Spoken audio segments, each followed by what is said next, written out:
Hello everyone, আসসালামু আলাইকুম। আশা করি সবাই ভালো আছেন। আমিও আপনাদের দোয়া আলহামদুলিল্লাহ অনেক ভালো আছি। আমি এখন আছি Chunta Purbapara night short circle cricket টুর্নামেন্টের কোয়ার্টার ফাইনাল ম্যাচে।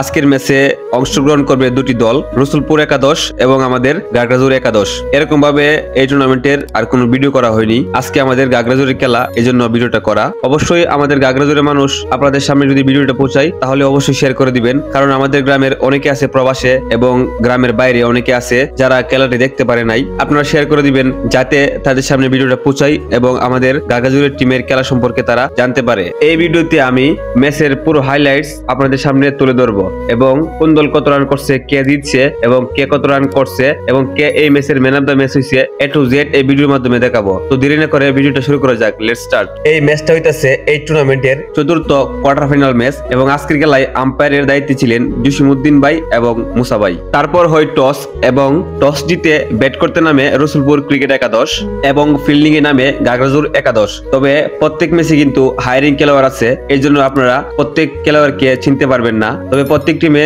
2-3 জন করে লোকাল খেলোয়াড় আছে, তাই আপনারা সহজেই প্রত্যেকটা টিমকে চিনতে পারবেন। প্রথমেই ব্যাট করতে নামে রসুলপুর ক্রিকেট একাদশ এবং তারা 10 ওভারে 8 উইকেটের বিনিময়ে 64 রান করেন এবং 65 রানের টার্গেট দেন গাগরাজুর ক্রিকেট একাদশকে। রসুলপুরের হয়ে সর্বোচ্চ রান করেন আলিফ 24 রান এবং গাগরাজুরের হয়ে সর্বোচ্চ উইকেট পান ইসমাইল 2 ওভার করে 17 রান দিয়ে 3 উইকেট। রসুলপুর ক্রিকেট একাদশ কিন্তু ভালো করে ব্যাট করতে পারে নাই, তারা কোনোভাবেই সুবিধা করতে পারে নাই, জন্য এত অল্প রান। কারণ এই মাঠের মধ্যে 64 রান খুবই অল্প একটা রান। তবে কথায় আছে অল্প রানের খেলাগুলো নাকি খুব হার্ড হয়। যাই হোক, তারপরে 65 রানের টার্গেট নিয়ে ব্যাট করতে নামে গাগরাজুর ক্রিকেট একাদশ।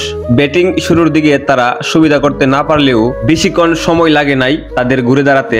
গাগরাজুর ক্রিকেট একাদশ 8 ওভারে 3 উইকেটের বিনিময়ে 65 রান টার্গেটে পৌঁছায় এবং তারা জয়লাভ করেন। গাগরাজুর ক্রিকেট টিমের হয়ে সর্বোচ্চ রান করেন অপু 12 এবং রানা 12। তারা দুজনই হায়ারিং প্লেয়ার, মানে তারা দুইজনই বিদেশি প্লেয়ার। এবং আজকের এই বিগ কোয়ার্টার ফাইনাল ম্যাচের ম্যান অফ দ্য ম্যাচ হয় রানা। আমাদের গাগরাজুর টিমের হায়ারিং খেলোয়াড় রানা আজকের ম্যাচের ম্যান অফ দ্য ম্যাচ। সবশেষে একটা কথাই বলতে চাই, খেলাকে হ্যাঁ বলি, মাদককে না বলি। আমরা যদি এভাবে খেলাধুলায় লিপ্ত থাকি তাহলে কিন্তু আমাদের ছেলেরা মাদকাসক্ত হবে না। তাই আমি মনে করি প্রত্যেকটা পাড়ায় পাড়ায়, প্রত্যেকটা মহল্লায় মহল্লায় এরকম টুর্নামেন্ট খেলানো দরকার।